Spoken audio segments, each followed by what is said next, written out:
Hello everyone. Uttarakhand में आने वाली परीक्षाओं के लिए यहाँ पर हम सॉल्व कर रहे हैं प्रीवियस ईयर क्वेश्चन पेपर्स को, जिसके अंदर एक और क्वेश्चन पेपर आपके सामने है जो कि बीपीडीओ एग्जाम 31 दिसंबर 2023 को हुआ था। और आज हम उसके रीजनिंग पोर्शन को यहाँ पर सॉल्व करने वाले हैं ताकि आपके आने वाले पेपर में आपको ये अनुमान लग सके कि किस तरह के क्वेश्चंस पूछे जा रहे हैं।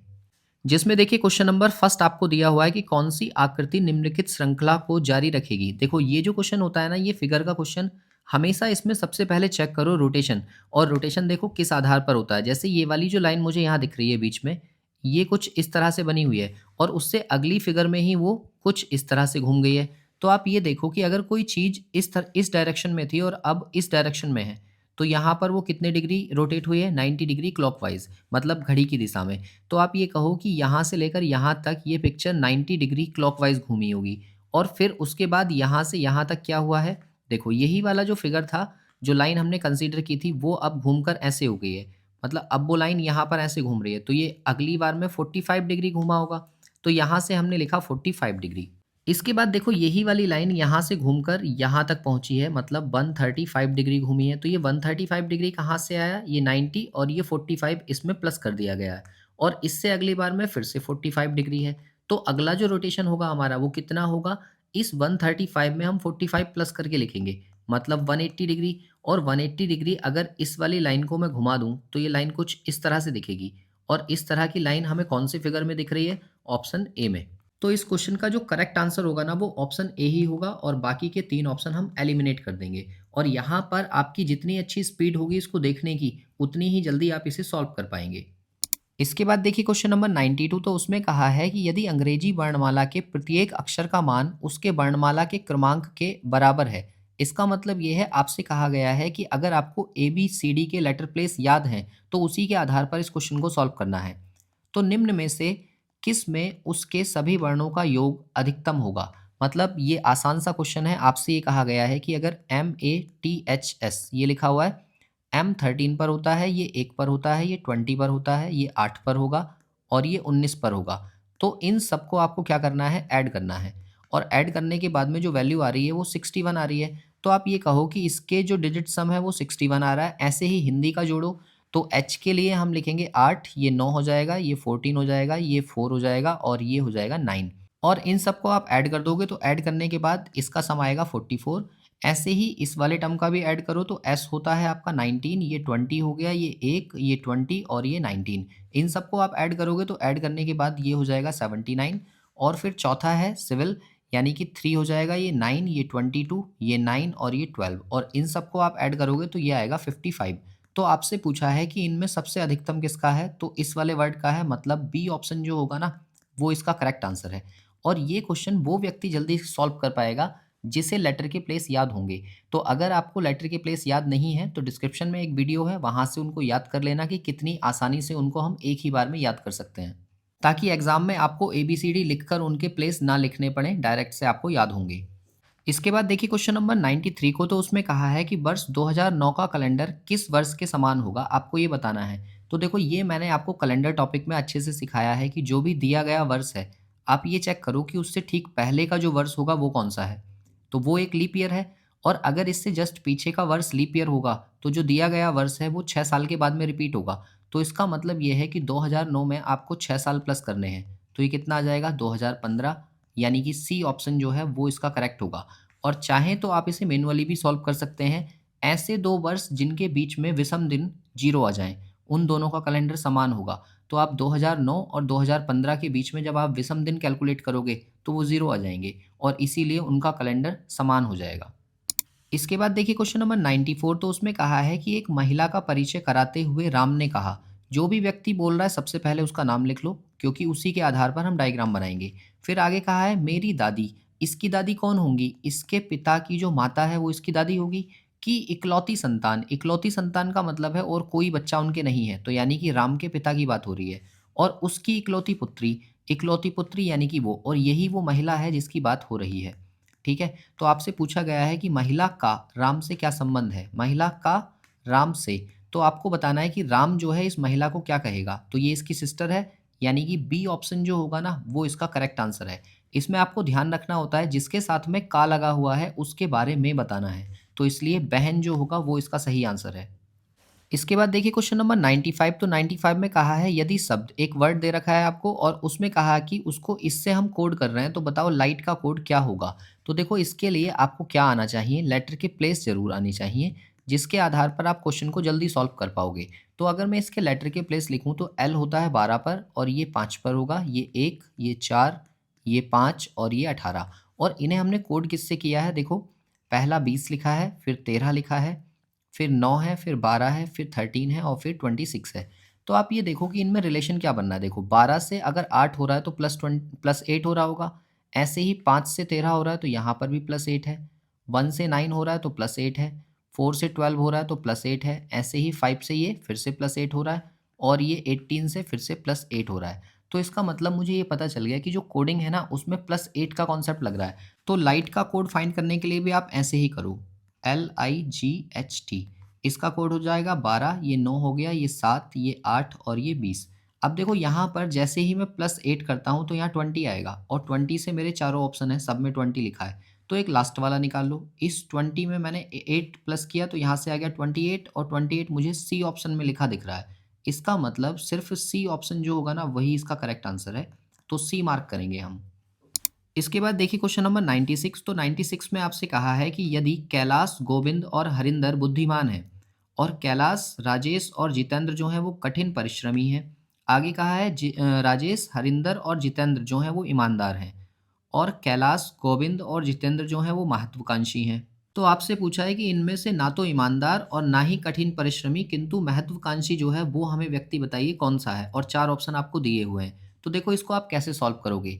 तो इसमें देखो सबसे पहले हम क्या काम करेंगे, यहाँ पर पहले दिए हैं इंटेलिजेंट, कौन कौन है, कैलाश है और गोविंद है और है हरिंदर। इनको हम KGH से दिखा रहे हैं। दूसरे नंबर पर आपसे कहा है कठिन परिश्रमी, तो कठिन परिश्रमी यानी कि हार्ड वर्किंग, और ये कौन कौन है, एक तो कैलाश है और दूसरा है राजेश और तीसरा है जितेंद्र। और तीसरे नंबर पर आपसे कहा गया है कि जो ईमानदार हैं, तो ऑनेस्ट कौन कौन है उनको भी लिख लो। उसमें कहा गया है एक तो आपके पास राजेश है, एक हरिंदर है और तीसरा जितेंद्र है। और चौथे में आपसे कहा गया है महत्वाकांक्षी यानी कि एम्बिशियस। एम्बिशियस कौन कौन है, एक तो कैलाश है और दूसरा गोविंद है और तीसरा है आपके पास जितेंद्र। तो ये तीनों हो गए। अब देखो हमसे किसके बारे में मना किया है। ना तो हमें ईमानदार चाहिए, ईमानदार के अंदर राजेश था तो राजेश को हमने हटा दिया। राजेश को सब जगह से कट कर दो, वो हमें चाहिए ही नहीं। और दूसरा बोला है ना ही कठिन परिश्रमी, तो कठिन परिश्रमी कौन कौन है, हार्ड वर्किंग देखो, एक तो हमारे लिए कैलाश है तो कैलाश को भी सब जगह से हटा दो और फिर दूसरा जितेंद्र, तो जितेंद्र को भी सब जगह से हटा दो। तो ये सारे हमने यहाँ से कट कर दिए और ये ऑनेस्ट में एक हरिंदर भी था, हरिंदर को भी यहाँ से हमने हटा दिया। तो अब आप ये देखो कौन बचा, किंतु महत्वाकांक्षी है। तो महत्वाकांक्षी यानी कि एम्बिशियस में हमारे पास सिर्फ एक ही पर्सन बचता है, जी, और वही हमारा आंसर है। तो यानी कि गोविंद हम इसमें मार्क करेंगे, बी ऑप्शन जो है वो इसका करेक्ट आंसर होगा। इसके बाद देखिए क्वेश्चन नंबर 97, तो उसमें कहा है निम्न आकृति में सभी वृत्तों के केंद्रों को क्षैतिज और ऊर्ध्वाधर रेखाओं से मिला दिया जाए, तब उन रेखाओं से बने वर्गों की संख्या ज्ञात कीजिए कितनी होगी। मतलब आप देखो इसको मिला दो ऐसे, यहाँ पर ये ऐसे मिला दिया जाए, ये इधर और ये इधर ऐसे मिला दिया जाए। तो फिर आपसे पूछा जा रहा है कि ये जो फिगर आपके पास में आएगी इसमें टोटल कितने स्क्वायर होंगे, ये आपको काउंट करके बताना है। तो देखो स्क्वायर मैंने आपको काउंट करने सिखाए हैं। ये कुछ इस तरह की शेप बन गई ऐसे, 1, 2 और 3। ठीक है, टोटल 4 बॉक्स हैं। तो आप क्या करते हो, इधर भी नंबरिंग करो 1 2 और इधर भी नंबरिंग करो 1 2 3 4। इस वाले 4 की इस 2 से इंटू करना है आपको, तो 4 इंटू 2 आएगा। फिर दोनों से एक एक माइनस यानी कि 3 इंटू 1 आएगा। इससे आगे हम नहीं जाएंगे क्योंकि यहाँ 1 में से 1 माइनस करेंगे तो 0 आ जाएगा। तो आप इनको ऐड कर दो, ये हो गया 4 2 जा 8 और ये हो गया 3, यानी कि टोटल मिलाकर 11। तो इसका मतलब इस क्वेश्चन का जो करेक्ट आंसर होगा वो बी ऑप्शन होगा जो कि 11 है, यानी कि इसके अंदर टोटल 11 स्क्वायर्स आ जाएंगे। इसके बाद देखिए क्वेश्चन नंबर 98, तो 98 में कहा है निम्नलिखित को सुमेलित कीजिए, और यहाँ पर घड़ी का समय दिया हुआ है और जल प्रतिबिंब पूछा है। तो देखो ये मैंने आपको सिखाया हुआ है कि जब कभी आपको जल प्रतिबिंब निकालना है तो आप दिए गए समय को 18:30 में से या फिर 17:90 में से माइनस कर दो और आपका जल प्रतिबिंब निकल के आ जाएगा। और ऐसे ही अगर आपको वाटर इमेज की जगह पर मिरर इमेज निकालनी हो तो दिए गए समय को 12 बजे में से या फिर 11:60 में से माइनस कर देना है और वहाँ से आपके आंसर्स आ जाएंगे। तो चलो देखते हैं इसमें कौन सा आंसर सही होगा। पहला टाइम दिया है 8:15, तो 8:15 को अगर मैं 18:30 30 मिनट से माइनस करूँ तो यहाँ से मुझे 15 मिनट मिलेंगे और यहाँ से 10, यानी कि 10:15 और 10:15 मुझे यहाँ इसके ठीक सामने ही दिख रहा है, तो इसकी इमेज ये ही बनेगी। दूसरा टाइम दिया है 9:20, तो आप इसको भी किस में से माइनस करो, 18:30 से माइनस करो, तो यहाँ से 10 मिनट बचेंगे और ये 9:10, यानी कि 9:10 की टाइमिंग आएगी, तो बी वाला जो है वो थर्ड वाले से मैच करेगा। और फिर उसके बाद में हम क्या काम करेंगे, 10:35 को माइनस करेंगे। अब 10:35 जो है वो 18:30 से माइनस नहीं हो सकता, तो इसको हम 17:90 से माइनस करेंगे और 17:90 से माइनस होगा तो यहाँ 5 बचा और यहाँ से बचा 5 और ये हो गया आपका 7, 7:55। तो 7:55 आप देखो सी जो है इससे मैच करेगा और एक लास्ट बचा तो वो इसी से मैच करेगा। इसका मतलब अब देखो इसके अकॉर्डिंग आपसे पूछा है कौन सा वाला सही होगा, तो आप देखो सबसे फर्स्ट वाला जो है वो फर्स्ट वाले से ही मैच कर रहा है, तो यहाँ भी है, सेकंड वाले में नहीं है, इसको हटा दिया और बाकी इन दोनों में भी है। फिर आगे सेकंड वाले को देखो तो बी जो मैच कर रहा है वो थर्ड से मैच कर रहा है, तो बी थर्ड इसमें भी है, इसमें भी है, इसमें भी है, बट इसमें नहीं है तो इसको हटा दिया हमने। और फिर सी वाला जो है वो सेकंड से मैप कर रहा है, तो सी वाला सेकंड से इसमें भी है और इसमें नहीं है, तो ये वाला भी हट गया। इसका मतलब मेरे पास ए ऑप्शन जो होगा ना वो इसका करेक्ट आंसर होगा कि ये सही रिलेशन बनाएगा। इसके बाद देखिए क्वेश्चन नंबर 99, तो उसमें कहा है कि 4 गांव हैं ए बी सी डी एक सरल रेखा में है। तो आगे कहा है कि बी से डी के बीच की जो दूरी है वो 10 किलोमीटर है। तो मैंने सपोज यहाँ पर 2 पॉइंट बना दिए, एक बी और एक डी, और उनके बीच की डिस्टेंस कितनी है, 10 किलोमीटर है। और फिर आगे कहा है कि ए जो गाँव है वो डी व सी के बीच में है। अब देखो यहाँ से ना 2 कंडीशन हमारी बन जाती हैं। सपोज एक कंडीशन तो मैं ये कहूँ कि यहाँ पर सी होगा तो बीच में कहीं यहाँ ए होगा, और दूसरी कंडीशन ये भी तो हो सकती है कि ये बी और डी यहाँ पर हों इस तरह से, और यहाँ पर एक स्पेस हम यहाँ मान लेते हैं कि यहाँ सी है और ये ए है। तो ये दोनों कंडीशन पॉसिबल हैं और बी और डी के बीच की डिस्टेंस कितनी है, 10। आगे हमसे कहा गया है कि यदि सी से बी की दूरी यानी कि ये वाली डिस्टेंस और सी से डी तक की दूरी यानी कि यहाँ से लेकर यहाँ तक की दूरी, इस पूरी डिस्टेंस में क्या रिलेशन है, 2 किलोमीटर अधिक है। मतलब कहने का ये है कि यहाँ से लेकर यहाँ तक की डिस्टेंस को अगर मैं x कहूँ तो इधर जो लिखी हुई ये वाली डिस्टेंस है ये x+2 होगी। और सेम काम करो यहाँ पर भी कि इन दोनों के बीच की जो डिस्टेंस है ये सपोज x है, तो आपसे ये कहा गया है कि b से लेकर c तक की जो दूरी होगी ये पूरी ये x+2 होगी। तो देखो आपसे यहाँ से पूछा है कि c से b कितनी दूर है, मतलब कहने का ये है आप यहाँ से लेकर यहाँ तक की सारी डिस्टेंस निकाल कर बताओ इस फिगर में, और इस वाले फिगर में ये वाली डिस्टेंस आपको निकालनी है BC। तो इसे हम कैसे सॉल्व करेंगे, देखो यहाँ पर दिया है CB, तो CB की जो डिस्टेंस है वो क्या है, CD से 2 ज़्यादा है, मतलब CD+2 हो गई।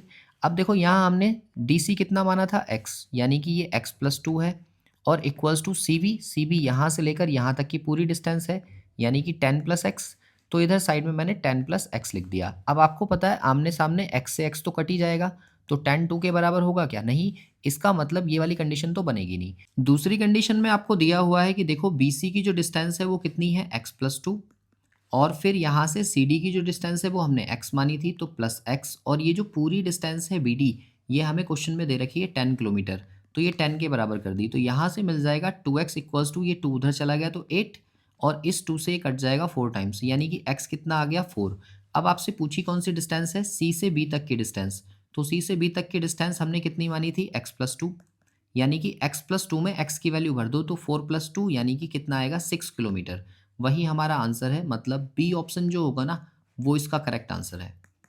इसके बाद देखिए लास्ट क्वेश्चन जो कि क्वेश्चन नंबर 100 है, उसमें कहा गया है कि एक सीरीज आपके पास है तो क्वेश्चन मार्क के स्थान पर कौन सी संख्या आएगी ये आपको बताना है। तो ये देखो आसान सी सीरीज थी, यहाँ पर 4 दिया है, तो 4 में अगर मैं 3/2 का इंटू कर दूँ तो मुझे 6 मिल जाएगा। ऐसे ही 6 में मैं 3/2 का इंटू कर दूँ तो मुझे 9 मिल जाएगा, और 9 में मैं 3/2 का इंटू करूँगा तो मुझे मिलेगा 13.5, और लास्ट में जब हम 13.5 का इंटू करेंगे 3/2 से तो ये हमें मिल जाएगा 20.25, यानी कि सी ऑप्शन जो होगा ना वो इस क्वेश्चन का करेक्ट आंसर है। आई होप आपको सारे के सारे क्वेश्चन समझ में आ गए होंगे। अगर किसी क्वेश्चन में आपको कोई डाउट है तो आप नीचे कमेंट कर सकते हैं। और एक और बात, इस तरह के जितने भी क्वेश्चन पेपर्स हैं काफ़ी सारे तो मैंने अपलोड किए हुए हैं। अगर आपके पास कुछ प्रीवियस ईयर क्वेश्चन पेपर्स पड़े हैं तो आप मुझे व्हाट्सएप पर उन्हें भेज सकते हैं या फिर आप मुझे मेल कर सकते हैं, उसके आधार पर क्या होगा, मैं उनके सॉल्यूशन आपको प्रोवाइड करा दूँगा, क्योंकि मेरे पास सारे क्वेश्चन पेपर्स जो है ना पीवाईक्यूज़ वो अवेलेबल नहीं हैं। तो आप एक काम करें, अगर आप सॉल्यूशन चाहते हैं तो आप मुझे मेल कर दीजिए या तो उन पेपर्स को पीडीएफ फॉर्म में, या फिर आप मुझे व्हाट्सएप भी कर सकते हैं। मिलते हैं इससे नेक्स्ट वीडियो में नेक्स्ट टॉपिक के साथ।